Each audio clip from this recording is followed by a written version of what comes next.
Καλώς ορίσατε πάλι στο πρόγραμμά μας. Σήμερα θα κάνουμε συνέντευξη με τον κύριο και Ναπολέοντα. Καλώς ορίσατε, Ναπολέοντα. Κάτσετε κάτω. Σήμερα είναι ο Κεσάρης. Ένα αύριο. Απολογούμε, κύριε Ναπολέοντα. Θα επιστρέψω σε λιγάκι.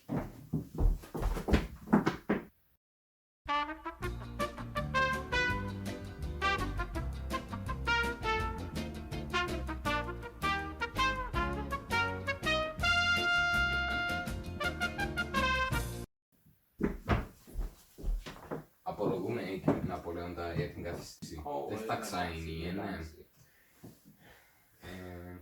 Εντάξει, έτσι, ας αρχίσουμε έτσι πιο χαλαρά. Πώς είσαστε, ειδικά μετά τη μεταφορά σας στη σύγχρονη εποχή μας, 21ου αιώνα? Καλά, αλήθεια είναι λίγο δύσκολο να συνηθίσω στις καινούργιες αξίες σας και στις καινούργιες τεχνολογίες που εφευρέσετε έως τώρα. Καλά είναι και η οικονομική πολιτική ισχυρότητα της Γαλλίας. Αρέσει μου πολλά αυτό. Φαίνεται ότι εσείς αντιμετωπίζετε τη μεταφορά καλύτερα παρά τα υπόλοιπα ιστορικά πρόσωπα. Εντάξει, ας αρχίσουμε τις πιο αναζητούμενες ερωτήσεις από το κοινό. Για εσάς, κύριε Ναπολέοντα, πρώτη ερώτηση. Είσαστε κοντός? Τι απίστευτο, δεν ήμουν κοντός. Όλοι ήταν περίπου στο ίδιο ύψος με εμένα, τουλάχιστον.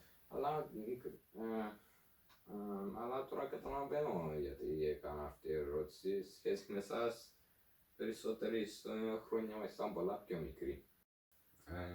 Επόμενη ερώτηση. Γιατί πράγμα πολεμούσατε? Πολέμουσα για την επέκταση της γαλλικής μου αυτοκρατορίας και την ελευθερία του κατώτερου πολίτη στην αυτοκρατορία μου. Εντάξει, τώρα μια πιο περίεργη ερώτηση. Τι σκέφτεσαι για τον Χίτλερ? Αχ, ναι, άκουσα γι' αυτό για όσο ήμουν εδώ στο μέλλον. Είναι αυτός με το μικρό μου σταχάκι και τα μαύρα μαλλιά. Ήταν πολύ ισχυρός στρατηγός με μια ισχυρή προσωπικότητα. Ένα μεγάλο λάθος που έκανε όμως μαζί με εμένα ενώ ότι επιτέθηκε στη Σοβιετική Ένωση. Επίσης ένα πράγμα, δεν συμφωνώ με τα πράγματα που πιστεύει, ειδικά για τη γνώμη του για τους Ιουδαίους. Εντάξει, αναμενόμενη η απάντησή σας. Ας κάνουμε τώρα πιο μικρές, πιο γρήγορες ερωτήσεις. Εντάξει, κύριε Ναπολέοντα? Εντάξει, ξεκίνα. Ποιο είναι το αγαπημένο σας χρώμα? Το ανοιχτό πράσινο. Ήσασταν ποτέ σε χιονοπόλεμο και έχετε φτιάξει ποτέ χιονάνθρωπο? Ναι, αφού όλοι οι Γάλλοι παίζουν με χιόνι, τι είναι αυτές οι μοριστικές ερωτήσεις? Άντε με αυτές τις παιδικές ερωτήσεις, ρώτα με κανονικές ερωτήσεις. Εντάξει, θα παραλείψουμε καλά τις υπόλοιπες ερωτήσεις του κοινού. Συγγνώμη.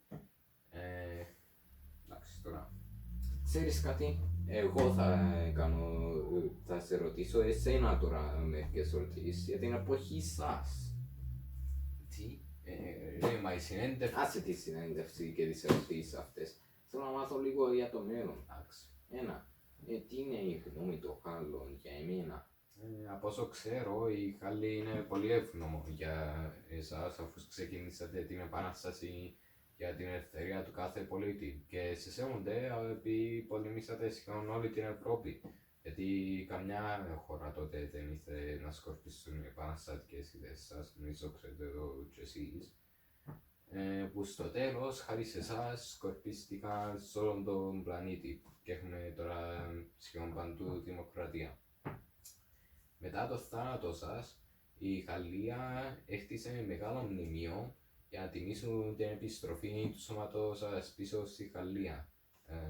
Όμως δεν ξέρω πώς να αλλάξει αφού εσείς έχετε ταξιδέψει στον χρόνο. Χάσε αυτό. Είμαι σίγουρος ότι οι επιστήμονες σας σκέφτηκαν κάτι γι' αυτό και δεν μπορώ να κάνω και κάτι μόλις με επιστρέψετε πίσω στην Αγία Ελένη. Τόσο που να πεθάνω, γι' αυτό δεν νομίζω ότι θα είναι πρόβλημα. Καλό όμως ότι οι Γάλλοι με θαυμάζουν. Έχω άλλο μια ερώτηση. Εντάξει, ρώτα. Αφού οι επαναστατικές μου ιδέες δεν σκορπίστηκαν σε όλο τον κόσμο Ποιες χώρες δεν είναι ακόμα δημοκρατικές? Δυστυχώς δεν γνωρίζω καλά πολιτικές άλλων χωρών, γι' αυτό δεν νομίζω ότι όλα όσα είναι να πω είναι σωστά, αλλά εντάξει. Μερικές χώρες έχουν η δικτατορία, κάποιες έχουν η Η μοναρχία. Αγγλία? Να το καλύψω σε λίγο. Εντάξει. Κάποιες έχουν η μοναρχία, ενώ κάποιες έχουν συστήματα που υπάρχει μόνο ένα υπόψη. Ναι, δικτατορία.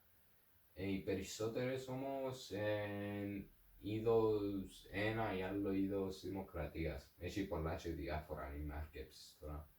Επίσης, η Αγγλία που με ρώτησες έχει συνταγματική μοναρχία. Αχα, το ήξερα. Εντάξει, μπορείς να συνεχίσεις με την άσχετη συνέντευξη σου. Όπως έλεγα, συνεχίσουμε τις ερωτήσεις των ιστορικών. Σε ποιο στάδιο η προσωπική φιλοδοξία σας ξεπέρασε τον ιδεαλισμό και την αφοσίωσή σας στην Επανάσταση, πριν ή μετά την κατάρρευση της εξουσίας? Δεν νιώθω ότι ξεπέρασε η φιλοδοξία μου την αφοσίωση μου στους άλλους ποτέ, αλλά αν επίμενες θα έλεγα πριν να καταλήψω την εξουσία. Γιατί έπρεπε να γίνεις αυτοκράτορας, δεν μπορείς να έχεις τη δύναμη χωρίς τον τίτλο. Γιατί δεν προβληματιστήκατε ότι κάνοντας αυτό θα ενισχύει την αντίθεση απέναντί σας? Επειδή ξέρω ότι πέτυχαινα πολλά. Νόμιζα ότι ήμουν άξιος για αυτό το τίτλο για εμένα και όχι, οι βασιλιάδες δεν βλέπουν το αξίωμα κάποιου, μόνο τη δύναμη που παρέχουν. Γιατί ήταν αποφασισμένος σε αρχές του 1802 ο στρατός θα πολεμούσε για να αποκαταστήσει τη δουλειά στην Αγία Ντομίνικα. Ήταν πολλά μακριά και είχε ακόμα τους Άγγλους. Γιατί να το κάνεις αυτό? Ήθελα να ιδρύσω παγκόσμια αυτοκρατορία, ξέρεις, να έχω σε όλο τον κόσμο απικίες. Αλλά είχες δίκαιο, ήταν κακή ιδέα. Και στο τέλος παράτησα τις απικίες στην Αμερική. Όπως στην Λουιζιάννα, πούλησα την. Την πουλήσατε για λεφτά ή για να την απαλλάξετε? Και τα δύο. Γιατί δεν μπορούσατε να εισβάλλετε στην Τουρκία και να σπάεις βήμα-βήμα τους Βρετανούς? Μπορούσα εύκολα να εισβάλλω στην Τουρκία, αλλά αυτό ήταν ηλίθιο, γιατί να το κάνω αυτό. Και για τη Βρετανία έκανα το υπηρετικό σύστημα, σταμάτησα τους να κάνουν εμπόριο. Γιατί με το υπηρετικό σύστημα υπήρχαν χιλιάδες τρόποι να νικήσει τη Βρετανία. Όχι, δεν το βλέπω έτσι, αφού δεν είχε άλλο τρόπο να νικήσω την Βρετανία εκτός να απαγορεύσω το εμπόριο τους με τους μεγαλύτερους της έμπορους, αφού έχουν το πιο δυνατό στόλο στον κόσμο. Νομίζω, τώρα νομίζω δεν ξέρω, τότε σίγουρα. Αντί να εισβάλλετε στη Ρωσία, γιατί δεν τερματίσατε τον πόλεμο της Χερσονήσου με τον μεγάλο στρατό?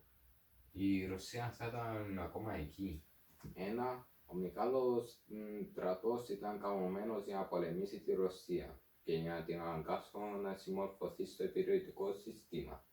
2. Ο πόλεμος της Χερσονήσου ήταν πολλά πιο δύσκολος από κανένα άλλο κανονικό πόλεμο, επειδή χρησιμοποιούσαν τακτικές. Και 3. Ήδη πολεμούσαμε εκεί, αλλά απλά δεν ήμουν εγώ. Και ήταν πιο σημαντική η κατάρρευση της Αγγλίας για εμένα. Εντάξει τώρα, γιατί εισβάλλετε στη Ρωσία από τη Βόρεια Πολωνία και όχι μέσω Ουκρανίας? Επειδή ήταν πιο εύκολο να μαζέψω το μεγάλο στρατό εκεί βόρεια και ήταν πιο κοντά στην πρωτεύουσα της Ρωσίας, γι' αυτό θα νόμιζα ότι θα τελειώνε πιο γρήγορα ο πόλεμος. Γιατί αφήσατε τον Νέι να εξαπολύσει επαναλαμβανόμενες επιδρομές υπηκού στο στρατό συνασπισμού στο Βατερλό? Δεν πρόσεξατε ότι σπαταλούσε χρόνο, άντρες και άλογα? Όχι, αλήθεια, η μάχη του Βατερλό ήταν χαμός. Δεν ήταν πολύ ξεκάθαρο αν νικούσαμε ή αν χάναμε. Επίσης είχε περάσει ολόκληρος χρόνος να πολεμήσω. Και ναι, πολέμησα πριν το Πατερλό, αλλά δεν ήμουν σε άριστη κατάσταση. Γιατί κράτησατε τον Νταβούτ στο Παρίσι? Πώς μπορούσες να φύγεις στον καλύτερο διοικητή σου ως υπουργό πολέμου, ενώ θα μπορούσε να ήταν καθοριστικό στη μάχη του Πατερλό? Ναι, αυτό ήταν πολύ σοβαρό λάθος από μένα. Εντάξει, μια ερώτηση πριν τελειώσουμε. Τι μάθατε ελληνικά στον χρόνο σας εδώ? Έμαθα ελληνικά επειδή πιστεύω για να μάθεις μια κουλτούρα πρέπει να μάθεις και τη γλώσσα της. Για μένα μου άρεσε πιο πολλά η ελληνική κουλτούρα και γι' αυτό έμαθα ελληνικά. Ευχαριστώ, Ναπολέοντα, που αφιερώσατε χρόνο για αυτή τη συνέντευξη. Τελειώσαμε τώρα. Μπορείτε να φύγετε από εκεί που μπήκατε. Καλή συνέχεια.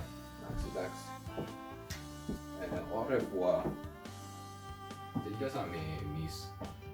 Θα σας δω μετά το διαφημιστικό διάλειμμα.